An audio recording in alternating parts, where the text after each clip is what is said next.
তাআলা আনহু বলেন, রাসূল সাল্লাল্লাহু আলাইহি সাল্লাম কানা রাসূলুল্লাহ সাল্লাল্লাহু আলাইহি সাল্লাম ইদা কানা ইয়াউমা ঈদিন খালাফাত তারিকা, যখন ঈদের দিন হতো তখন রাসূল সাল্লাল্লাহু আলাইহি সাল্লাম রাস্তা বিপরীত করতেন।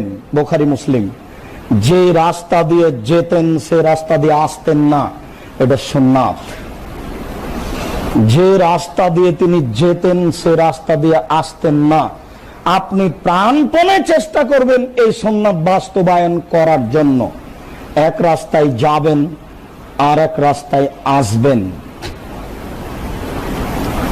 বুরাইদা রাদিয়াল্লাহু তাআলা আনহু বলেন, লা ইয়াখরুজু রাসূলুল্লাহ সাল্লাল্লাহু আলাইহি সাল্লাম ইয়াউমাল ফিত্রে হাত্তা ইয়াতআমা ওয়ালা ইয়াতআমা ইয়াউমাল আযহা ইল্লা ইসাল্লিয়া।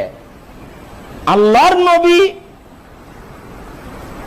ঈদুল ফিতরে, রোজা ঈদে না খেয়ে ঈদের মাঠে যেতেন না। রাসূল সাল্লাল্লাহু আলাইহি সাল্লাম কুরবানির ঈদে এসে খেতেন, খেয়ে যেতেন না। কুরবানির ঈদে সোয়া পহর সিয়াম থাকতে হয়, এই কথাটা মিথ্যে। ঈদের মাঠ থেকে এসে কুরবানি করে সে গোশত খেতে হয়, এই কথা ঠিক নয়। ঈদুল ফিতরের সুন্নাত মাঠে যাওয়ার, ঈদুল আজহার সুন্নাত মাঠে যাওয়ার।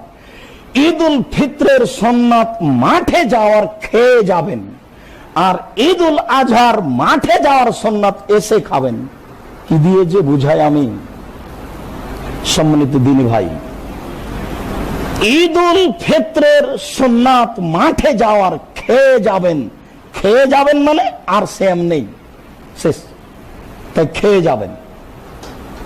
আর ঈদুল আজহার সুন্নাত এসে খাবেন, খেয়ে যাবেন না। যত কিছু রেডি হোক না কেন, খানা পানি যায় রেডি হোক, না খেয়ে যাবেন, এসে খাবেন। এসে খেতে হবে কুরবানির গোশত বিষয়টি তা নয়, এসে খাবেন, এটা হলো সুন্নাত।